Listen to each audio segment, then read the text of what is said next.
Hi, welcome to your introductory video to social issues in management. So let's just start off with a recent thing I found at the Kroger pharmacy. I went and picked up my prescription just like normal, and as I'm waiting there in line looking at the prescription bags because I'm just bored and have nothing else to do, I kind of noticed something. And if you'll take a minute to look over this bag, I just scanned it and stuck it on here. Do you notice anything that's out of place? And if you're old enough to remember Sesame Street, which one of these are not like the others? There it is, right? Why on earth would Kroger Pharmacy be advertising tobacco products on their pharmacy bags? The whole purpose of a pharmacy is to help people get and stay healthy, and tobacco definitely is not something that falls in that category. So is that right? Should Kroger be doing that? And while I was checking out the young lady that was helping me, I kind of pointed it out to her and I said, "Who made this decision?" And she was really flustered and she says, I know. She says, "We don't make these decisions. Someone else, a corporate or office or whatever, made that decision. We're not happy that it's on there either." So obviously the employees are not happy that the company has done this. So the customers are noticing it, me, and now you, and the employees are noticing it. So obviously something's up here. And that is the whole idea behind corporate social responsibility. It's paying attention to what's going on, making sure companies are doing what they should be doing, they're following the rules, and even the rules that necessarily aren't in place legally, but that they're doing the right thing. So the term corporate social responsibility kind of came into use in the 1960s and 70s after a lot of American companies started becoming multinational, right? So we started spreading out, we started going into different parts of the world, different countries, and now all of a sudden it became important to make sure that we were doing the right thing, even in countries where there was no law telling us what we had to do. No, it's not related to hippies. It's not a hippie movement. It's not a hippie thing. It just happened to coincide with the time in our culture where we started really paying attention to the environment and to social rights and issues and things that people are concerned about today as well as back then. Corporate social responsibility, you were going to hear it called constantly CSR. Pretty much from this point on, I'm just going to when you see my things that I write or type out, it's just going to say CSR. So just a heads up, you're going to see that an acronym a lot. So make sure you're comfortable with it, know what it is. It's also called corporate conscience, corporate citizenship, social performance, or sustainable responsible business. It's a form of corporate self-regulation integrated into the business model. So that's a big deal. It's built in. The companies purposefully do it. It's part of their board. It's part of their documentation. It's part of who they are. They purposely go out and make sure that they're doing the right thing for them, whatever the right thing may be. Different businesses have different things, right? It ensures that they're active with their ethical standards, their international norms, and most importantly, with the spirit of the law. And you say, well, what exactly is the spirit of the law? It's doing the right thing even when you don't necessarily have to do the right thing. And here's a perfect example. When I was younger, I was probably about 12, and my brother was about 6. And I remember he was on his bicycle, and we were kind of in a busy neighborhood, and my mom yelled out the back door, "Don't cross the street on your bicycle," because she didn't want him crossing the street with all the cars coming. A few minutes later, she pokes her head back outside to check on him, and he's across the street playing with his friends with his bicycle. And she got really upset, and she came out yelling at him, and she's telling him, "What are you doing over there? I asked you not to do that. Come back over here."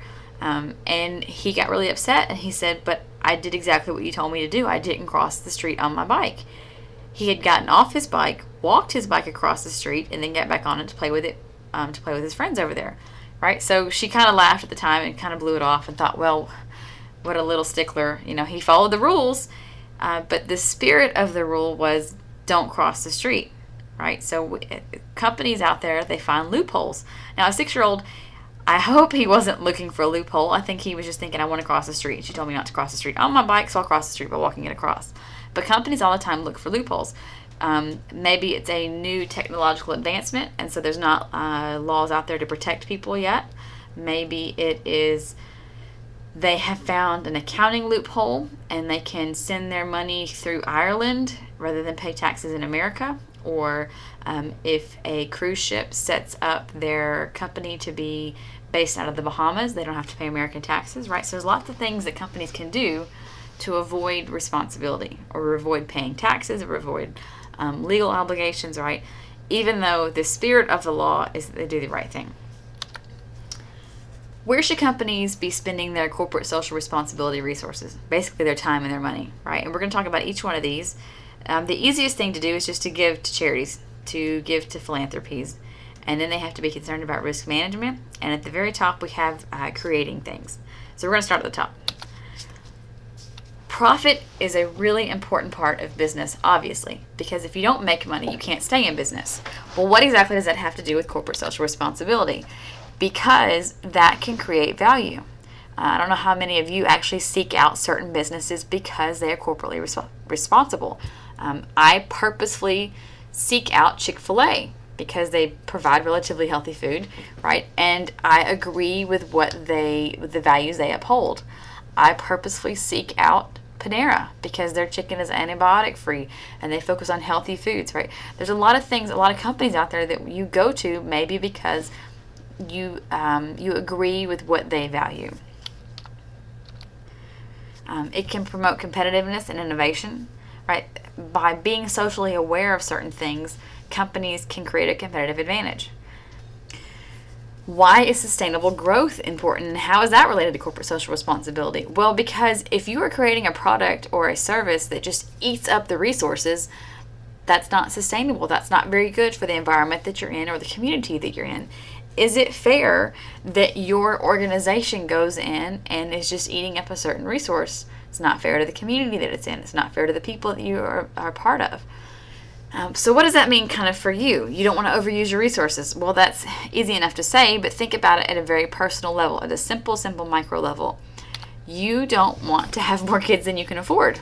You may have more kids than you can afford, but if you're being responsible, you have as many kids as you can afford, right? Take care of them, feed them, make sure that they're healthy, that they get educated properly, that they're raised right?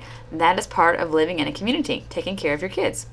You buy better products that may be more expensive, but they last longer, right? And that's part of growing up and some things you learn, because I can remember being a teenager and I would buy the cheapest thing I could find because I wanted a certain style. It was in style, it looked cute, I wanted to have that shirt or that dress or whatever, and it would last me a summer or not even that long, right? And then I'd have to go buy another one. And I'd go buy a different one or a different color or whatever because it would have a hole or it would come apart because it was cheap. As I get older, and hopefully you guys have found the same thing, you're more willing to spend money on a nice pair of shoes or a nice suit because you want it to last longer and it's well made, so it will last longer. So in effect, although you have spent more money, you have used less resources. And companies do the same thing. They will invest, a socially responsible company may invest more money in a piece of machinery or equipment that produces less pollution, but that in the long run is a better machine. Now you might say, well, what's the difference? They invested in that machine because the long run benefit is it saves them money. That's great, but it's still social responsibility because in effect they have also reduced pollution. So it's a good thing in the long run. Everybody wins. How is that related to developing human capital? Because a lot of things that people learn in the workplace, they carry home with them. So for example, you might learn safety things or how to handle electricity safely or how to use a computer. Like there's different things all the time that you learn at work that you carry home and may not even think twice about it. Well, in America, it's not so much a big deal, but especially in developing countries, companies can really teach people, their employees, how to improve their life and improve their standards to be healthier. And a really good personal example for me is my mom is a lunch lady. She's been a lunch lady for a long time. She manages a cafeteria now. She's involved with a national organization. She's into the lunch lady world, lunch lady land as we call it, right? It's a big deal for her. And I grew up talking a lot about food safety and what she called temping the food, so making sure the food was at the right temperature. And lunch ladies rock. So I grew up, again, like I said, she would put temperature probes in everything, make sure it was the right temperature. She would make sure if we had Christmas and Thanksgiving at our house or Easter, that if it was supposed to be cold, it stayed cold. If it was supposed to be hot, it stayed hot. She wouldn't let things sit on the counter very long. And because of that, not once did I ever have food poisoning growing up. It never came from my mom. I never got sick because of the food she fed me. She made sure that our food was healthy as much as possible. And now as a mother with my own family, I find myself doing the same thing. I will go in and I have thermometers and I check the food and I'm constantly temping the food to make sure that it's safe to feed to my kids. That is something that she learned through her organization, through her work, that came home and benefited our family. So the corporate social responsibility created value for our family. Corporate social responsibility can also be used as risk management. So why would a company want to be involved in international public policy or international government? They want to reduce risk, they want to make sure they have a healthy workforce, and they want to make sure that they get to keep what they have. So for example, if I've decided that I want to move my factory from South Carolina, I want to move it over to Vietnam. It's cheaper labor over there. I can get good price on land, and that's what I want to do. So I pack up my factory and I move my factory over to Vietnam, and they reset everything up. Well, I want to get involved with public policy to make sure that there's no crazy laws coming through that says that they can take over my business at any time. And that can happen well, Vietnam is not communist anymore, but it can happen in communist countries, right? It happens down in Venezuela. You want to make sure that you have a healthy workforce. So I might, in an effort to increase my profit, I might invariably make a healthier workforce. For example, I want to make sure that my employees are healthy and they don't come to work sick all the time, because if they're sick, I can't make money. So I might get involved with the local council to make sure that there's a better water system in place, better sewage, better drainage, better cleaning, right? And so in effect, my company has benefited an entire community, built a well, whatever needs to be done, because I want a healthy workforce so that I can make more money. It is good. It is good for the community. It's good for my purse. It makes more money for my company. But it's also being socially responsible. So it is not one or the other. You can do both. You can make money and you can be socially responsible at the same time. All right, this one's a touchy one. Corporate social responsibility as corporate philanthropy. And philanthropy, if you're not familiar with that word, just means like charitable giving. So should I give to charities? Should I do it at all? Is it fair? Is it right? And you might say, well, yeah, if you have extra money, if you have extra profit, donate it to charity. It just makes sense, right? You can deduct it off your taxes. It's great for everyone. Well, does it make more sense to donate to charity, or does it make more sense to reinvest in the company? Because if I take that same amount of money that I was going to give to the United Way or to the Boys and Girls Club, right, and I take that money and I invest it in a company, now I have strengthened my company. I have reduced the risk in terms of our company shutting down. And in the end, I have benefited the 50 to 100 employees that work for me and ensured that they have a stronger, healthier place to work, which means they're less likely to lose their jobs. That, in a sense, is maybe more important, because I have directly affected 50 families who are now going to keep jobs, not going to lose their mortgage, not going to lose food for their kids, right? Versus I can give some money to a charity and I really kind of don't know what goes on there. So it can go both ways. If you do decide you want to give to a charity, are some more important than others, right? So are orphans more important than giving to the local ballet arts?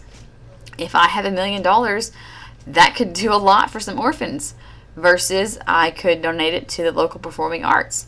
Well, that's great. And isn't that wonderful that we have ballet, and arts are important and we shouldn't overlook them. But in certain circumstances, is one more important than the other? Is it more important to give charitable donations locally versus abroad? Does it mean more to my company, to my community, to my organization to give the money to make sure it stays within my community versus sending it to somebody over in Africa? I don't know. You just have to make sure that whatever you decide as a company, your donations, your philanthropy is in line with what your employees and what your board decides. There's a lot of divisions of corporate social responsibility: social, ethical, public policy, ecological, international, and stakeholder. We're going to cover pretty much all of these at some point. So next week we're going to start talking about the social environment, and then after that ethical and public policy, and so on. I'll tell you right off, the ecological is my favorite part. We're going to spend 2 whole weeks talking about that because I love it. So what does all this mean? The theory application here. We need to make sure that we can understand these big macro ideas, these big things, these ideas that take the whole world and we're all connected, and it's just kind of overwhelming, right? There's some things you talk about and you just think, how can I fix that? I can't end hunger. I can't stop wars. This is overwhelming. It's just too much. Can't talk about it. Can't do it. It's hard to understand. And we're going to take those things and we're going to apply them at the micro level. No, I can't help orphans in Africa. And no, I can't stop people in Cambodia from being hungry. That's just too much. It's overwhelming. It's too big. But what I can do is at my local community level. Right? I can decide where I want to send my money. I can decide how I want to donate. So we're going to do that with everything.